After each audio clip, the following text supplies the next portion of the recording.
sel ni, kalau ikut buku modul kamu muka surat 43, hari ni kita akan masuk untuk air dan karbohidrat dulu.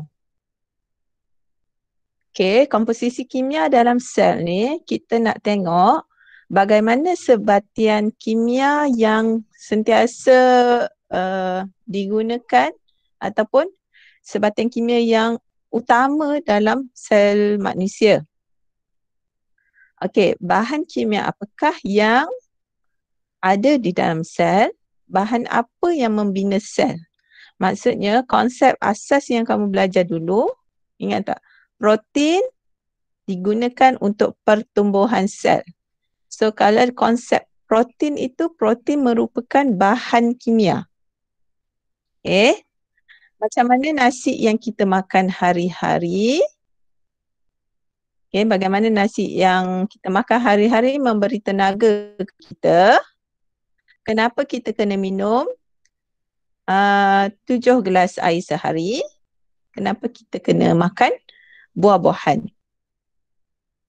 Okay, so konsep kimia, kalau kita belajar, masa kamu belajar form 1, kamu belajar unsur, sebatian dan campuran. So unsur adalah semua benda yang, semua unsur tu membina jirim.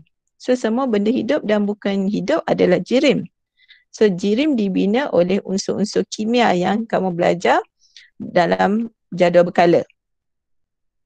So unsur merupakan bahan-bahan yang terdiri pada satu atom yang tak boleh diuraikan kepada yang lebih ringkas. Tapi sekarang ni kita nak tengok unsur unsur apa yang terdapat dalam sel. Sebab tak semua unsur yang ada dalam jadual berkala unsur ni terdapat dalam sel. Okey, komposisi kimia dalam sel. Tengok balik konsep unsur dan sebatian yang dah dipelajari dulu. So unsur kalau dalam sel manusia ataupun sel tumbuhan, unsur utama adalah karbon, hidrogen, oksigen, nitrogen. Itu unsur utama, unsur paling banyak. Manakala unsur surih itu bermaksud sedikit. Kita ada sodium, magnesium, ion, klorin, kalsium, fosforus, potasium. Kalau ingat balik lagi kamu belajar vitamin dan garam mineral, inilah mineral yang diperlukan oleh tumbuhan. Untuk tumbuhan, sel tumbuhan dan sel haiwan. Manakala sebatian, apa itu sebatian? Sebatian adalah terdiri daripada unsur yang berbeza terikat secara kimia. So sebatian yang ada dalam sel ialah kita pecahkan kepada sebatian organik dan sebatian tidak organik. Organik kita ada karbohidrat, protein, asid nukleik dan lipid, dan tidak organik adalah air. So kelima-lima ni lah yang kamu akan belajar dalam bab ni. So sebatian kenapa dipanggil organik? Kerana dia mempunyai unsur karbon. Karbohidrat, protein, lipid dan asid nukleik dia mempunyai unsur karbon. So kita panggil dia sebagai sebatian organik. Air adalah sebatian tidak organik tapi sangat penting kepada sel. Kenapa air sebatian tak organik? Sebab dia tak ada unsur karbon. Air kan H2O sahaja. Kita masuk 4.1 air. Molekul air kita panggil dia molekul berkutub. Kalau kamu tengok buku kamu, muka surat 43 ni, boleh buat sama-sama terus. Molekul air terdiri daripada 2 atom hidrogen dan 1 atom oksigen. So ikatan antara oksigen dan hidrogen, maksudnya antara satu molekul dan molekul air bersebelahan dengan dia terikat dengan ikatan hidrogen. Okay, kita panggil dia ikatan hidrogen. Okey, kenapa air dikatakan molekul berkutub? Kalau kita tengok pada distribution charge, okay, hidrogen charge dia positif. Okay, oksigen charge-nya negatif, separa negatif. Okay, bila dia berada dalam macam ni, kita nampak hidrogen ni dia lebih banyak ke atas, oksigen sebelah sini. So, pembahagian charge pada molekul ini tidak sekata. Bila tidak sekata, dia mewujudkan kekutuban. Okay? Kita panggil dia molekul berkutub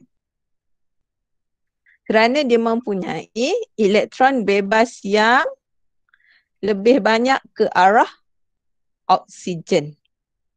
So, bila tak sekata macam ni, dia molekul berkutub, dia akan bertindak sebagai pelarut semesta. Pelarut semesta means dia boleh melarutkan kebanyakan bahan. Pelarut universal, semesta ataupun universal. Dia boleh melarutkan banyak benda. Okay, so pelarut semesta, so dia membolehkan, kalau dalam badan, dia boleh membolehkan zat terlarut. Zat terlarut tu dia boleh supaya dia boleh diangkut dalam darah ataupun merentasi membran. Ni adalah contoh garam natrium klorida. Kalau kita tengok pada garam natrium klorida yang pepejal ni terdiri daripada charge negatif dan positif. So bila garam dilarutkan dalam air, seperti kamu masukkan garam dalam air, kamu kacau, lama-lama pepejal tu akan larut. Kenapa dia boleh larut? Air ni dia bertindak untuk menarik, bergantung kepada charge-nya. Maksudnya sebelah yang positif hidrogen tu dia akan menarik ion yang negatif. Maksudnya yang negatif akan menarik yang positif. So lama-lama pepejal ni akan larut. Itu yang dimaksudkan dengan pelarut semesta. So kamu akan belajar ni lebih lagi dalam kimia. Okey. Air juga dia mempunyai daya lekitan dan daya lekatan. Daya lekitan adalah daya yang wujud antara molekul-molekul air. Antara molekul air ada daya lekitan. Manakala antara air dan permukaan kita ada daya lekatan. Ini membolehkan air bergerak secara berterusan dalam salur xylem yang sempit. Fenomena ni juga kamu boleh tengok pada permukaan air. Di mana pada permukaan air tu, kalau serangga bergerak atas air tu, bermaksud ada tegangan permukaan. Tegangan permukaan tu juga wujud akibat daya lekitan dan daya lekatan yang ada antara molekul air.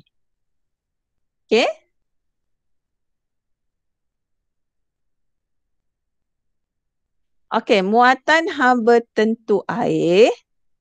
Muatan haba tentu air ni adalah ciri kepada air tulen.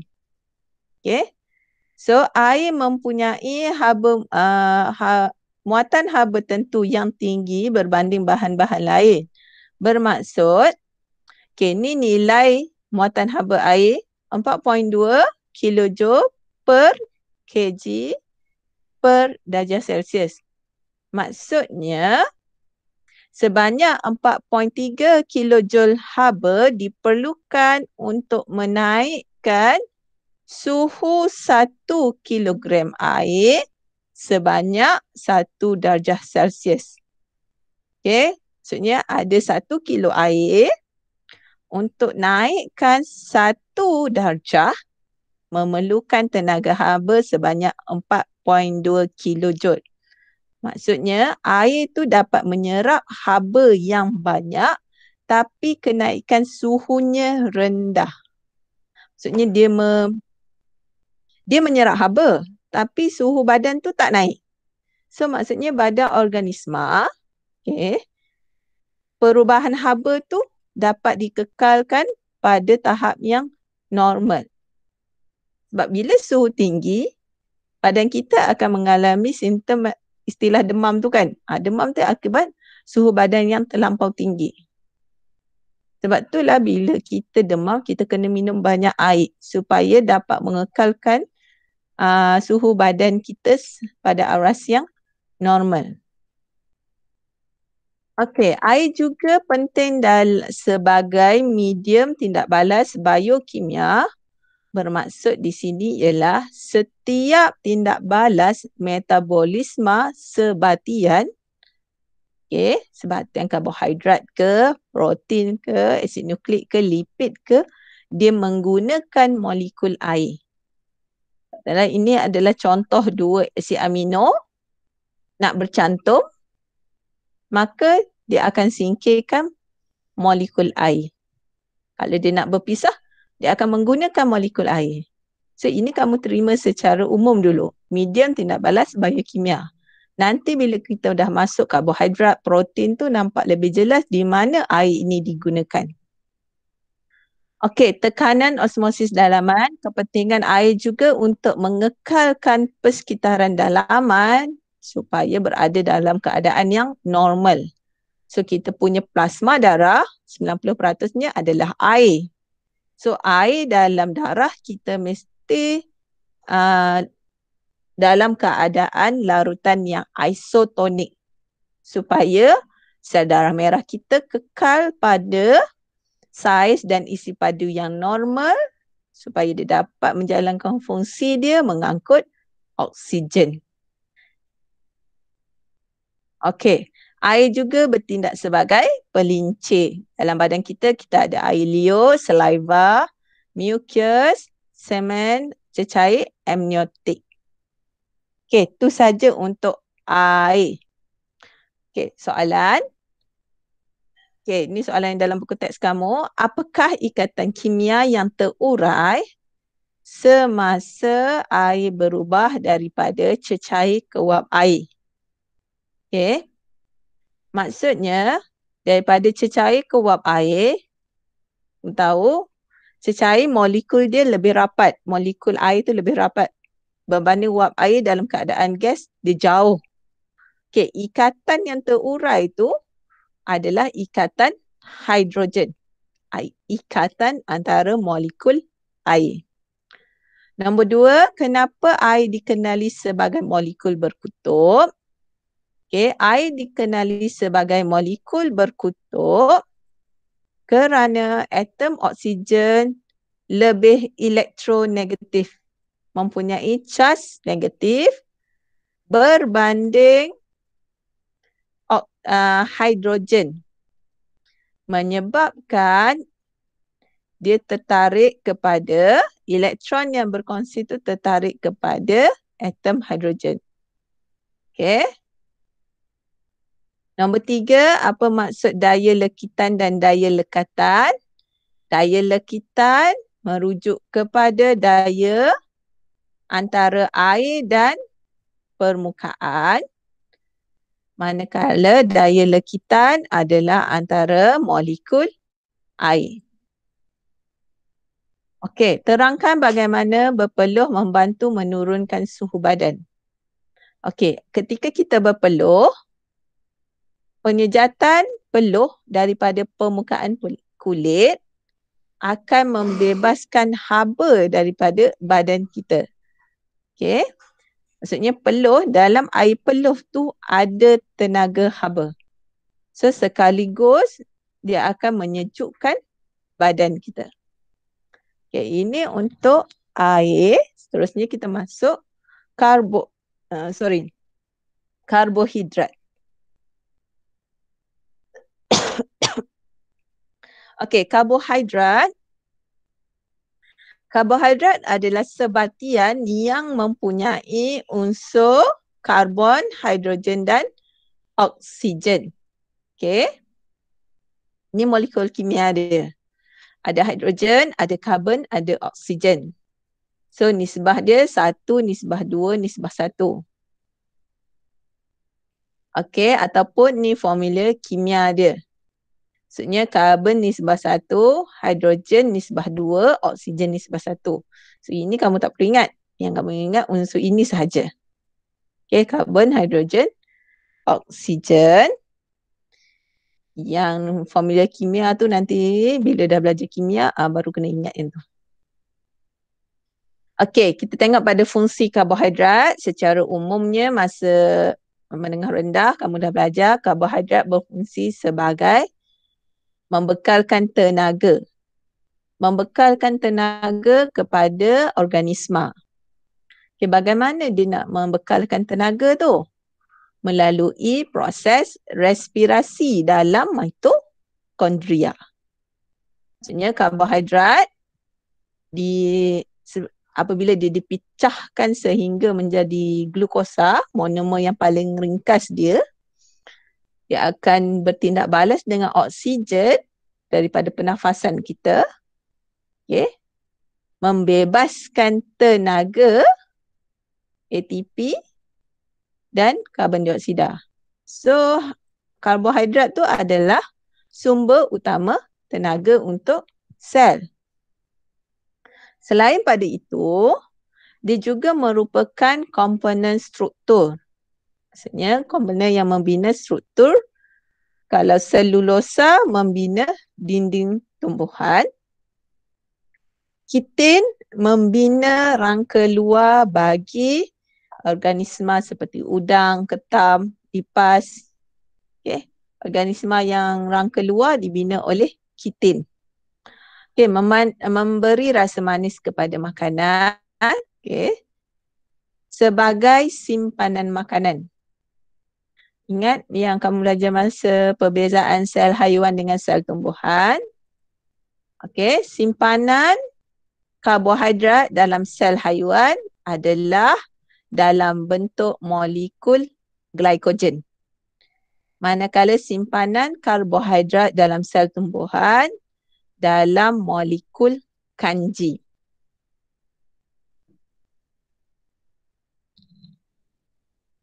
Ada masalah, beritahu ya. Okey, sekarang kita nak tengok jenis-jenis karbohidrat. Okey, peringkat yang pertama adalah monosakarida. Boleh tengok muka surat 45 buku kamu. Monosakarida, mono tu bermaksud satu. Sakarida ni gula. Satu molekul gula. Adalah monomer yang paling ringkas. Monomer tu adalah istilah untuk nanti kamu belajar polimer. Polimer adalah benda yang rantai panjang. So satu benda yang membina rantai panjang tu kita panggil monomer. Okey, monosakarida ini boleh bergabung membentuk polimer melalui proses kondensasi. Nanti kita akan tengok. Kebanyakan semua monosakarida adalah manis, boleh membentuk hablo dan larut dalam air. Contoh monosakarida adalah glukosa, iaitu gula yang terdapat dalam tumbuhan, fruktosa, gula yang terdapat dalam buah-buahan, madu, dan galaktosa, gula yang terdapat dalam susu. Okay, ini adalah contoh monosakarida. Kamu ingat depan ni je. Fruk, galak. Teacher terangkan kenapa kena ingat. Depan ni sahaja. Okey, ini monosakarida maksudnya yang paling ringkas. Dalam buku kamu pun dia lukis satu satu bentuk sahaja. So, semua monosakarida mempunyai kuasa penurunan. Okay, kuasa penurunan ni dia bertindak sebagai gula penurun. Gula penurun, okay, dia berupaya memindahkan hidrogen kepada sebatian lain. Ni kat dalam istilah, dalam maksud kimia. Berupaya memindahkan hidrogen atau elektron kepada sebatian lain. Konsep ini ialah kalau untuk monosakarida, bila kita panaskan dalam larutan Benedict, okay, monosakarida contohnya glukosa, glukosa akan menurunkan kuprum 2 sulfat yang berwarna biru itu kepada mendakan kuprum oksida yang berwarna merah bata dan tidak larut air. Kalau ingat balik, kamu ada buat tak masa mendengar rendah eksperimen ni? Ujian makanan. Kita buat Ujian Benedict kan cikgu? Ujian Benedict. Daripada warna biru macam ni, okay, akhirnya dia menjadi mendakan merah bata. Mendakan tu di bawah. Maksudnya dia menurunkan warna biru kuprum 2 sulfat kepada kuprum oksida. Okay. Semua gula penurun, semua monosakarida adalah gula penurun. Monosakarida yang sebelum ni, 1, 2, 3 ni, semuanya adalah gula penurun. Okey, yang kedua peringkat dia adalah disakarida. Di bermaksud, kat sini, di bermaksud 2. Okey, disakarida terbentuk daripada 2 molekul monosakarida. Okey. Gabungan 2 mono ni membentuk disakarida melalui proses ini, nama dia proses kondensasi. Dan untuk dia mengikat, dia akan singkirkan, nampak ada OH kat sini. OH ni, okay, akan disingkirkan membentuk satu molekul air. So, membentuk ikatan antara disakarida. Ini yang kepentingan air tu. So, kalau kita tengok pada sini, kalau proses kondensasi, dia membentuk disakarida. Cara kita nak ingat ni, kamu ingat guna yang teacher suruh ingat depan dia saja. Mal. Glukosa campur glukosa membentuk maltosa. Glukosa, fruktosa membentuk sukrosa. Glukosa, galaktosa membentuk laktosa. Glu-glumal, glu-fruksuk, glu-galak-lak. Orang buatlah irama sendiri. Okey. Glu-glumal, glu-fruksuk, glu-galak-lak. Okey. Maksudnya ni adalah mono. Mono bergabung. Dalam proses dia memang kita panggil kondensasi membentuk disakarida dan dia singkirkan air. Dan disakarida ni, okay, disakarida juga boleh diuraikan kepada monosakaridanya semula. Kita panggil proses hidrolisis. Dengan penambahan satu molekul air semula. Maksudnya maltosa, kita guna satu molekul air membentuk glu juga. Sukrosa, glu fruks, laktosa, glu galak. Okey, yang ni ada masalah tak?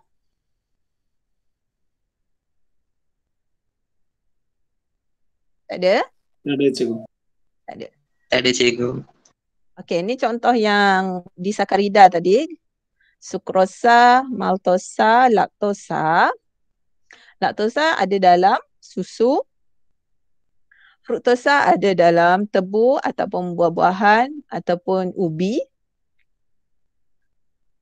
Okay, maltosa ada dalam bijirin. Kita panggil gula malt. Gula malt ni kalau alkohol kan banyak dapatkan daripada bijirin kan. So ini gula malt. Okay, laktosa dan maltosa merupakan gula penurun. Sukrosa sahaja gula bukan penurun. Okay. Cikgu, gula penurun maksudnya apa cikgu? Yang tadi gula penurun, tak ingat lah tu. Ni, gula penurun maksudnya dia mempunyai kuasa penurunan. Dia boleh tukarkan kuprum biosulfat kepada kuprum oksida. Yang memindahkan hidrogen cikgu. Okey cikgu. Faham. Okey. Seterusnya polisakarida. Polisakarida, kalau kata monosakarida, membentuk disakarida ni kan. Polisakarida adalah rantai panjang. Poli. Poli ni maksudnya banyak. Okey, beratus-ratus monosakarida membentuk rantai molekul yang panjang. Polisakarida dia tak larut dalam air kerana saiz molekulnya besar, tak ada rasa manis dan tidak boleh menghablo. Ini contoh yang rantai panjang lah. So, kita ada peranan dia berbeza dalam organisma. Contoh-contohnya adalah kanji, kalau ikut buku kamu yang first kanji. So, kanji adalah polisakarida yang utama sebagai simpanan dalam tumbuhan. So kanji tu terdapat dalam kloroplas, juga terdapat dalam daun, bijirin, ubi dan kekacang. Kekacang kan seed kan? Biji benih. Bijirin juga biji benih. Okay. Yang kedua adalah glikogen. Glikogen adalah simpanan karbohidrat tadi teacher kata yang disimpan dalam sel otot dan juga sel hati haiwan dan manusia. Okay. Maksudnya kita punya simpanan karbohidrat kita adalah dalam sel otot dan sel hati. Okey, seterusnya selulosa. Selulosa terdapat dalam dinding sel tumbuhan. So dia nak membina dinding sel tumbuhan dikuatkan dengan binaan selulosa. Okey, polisakarida ni dia boleh terurai dengan bantuan asid ataupun pendidihan ataupun tindakan enzim. Contohnya macam kita makan kanji, kita makan nasi, nasi tu ada kanji. So kanji tu diuraikan kepada glukosa dalam sistem pencernaan kita menggunakan enzim. Okey, dah habis. So namakan unsur-unsur yang terdapat dalam karbohidrat, karbon, hidrogen, oksigen. Senaraikan jenis. Ini jenis Jenis adalah mono, di dan poli. Sakarida ni bermaksud gula. Okey. 3 contoh-contoh gula penurun dan contoh-contoh gula bukan penurun. Untuk peringkat, kalau bio dia tak tanya maksud gula penurun tu apa. Yang dia boleh menurunkan hidrogen tu, tak perlu sebenarnya. Cuma kalau dalam bio dia suruh kamu kelaskan je. Apa contoh gula penurun, apa contoh gula bukan penurun. Gula bukan penurun adalah sukrosa sahaja.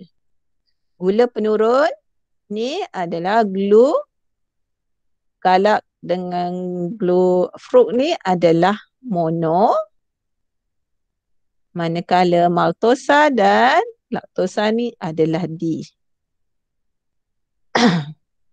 Kenapa sukrosa merupakan gula bukan penurun?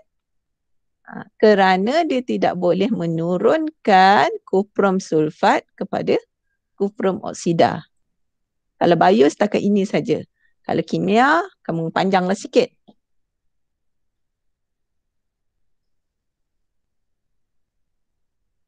Okey, itu saja.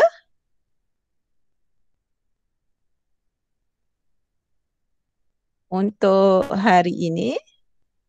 Ada soalan?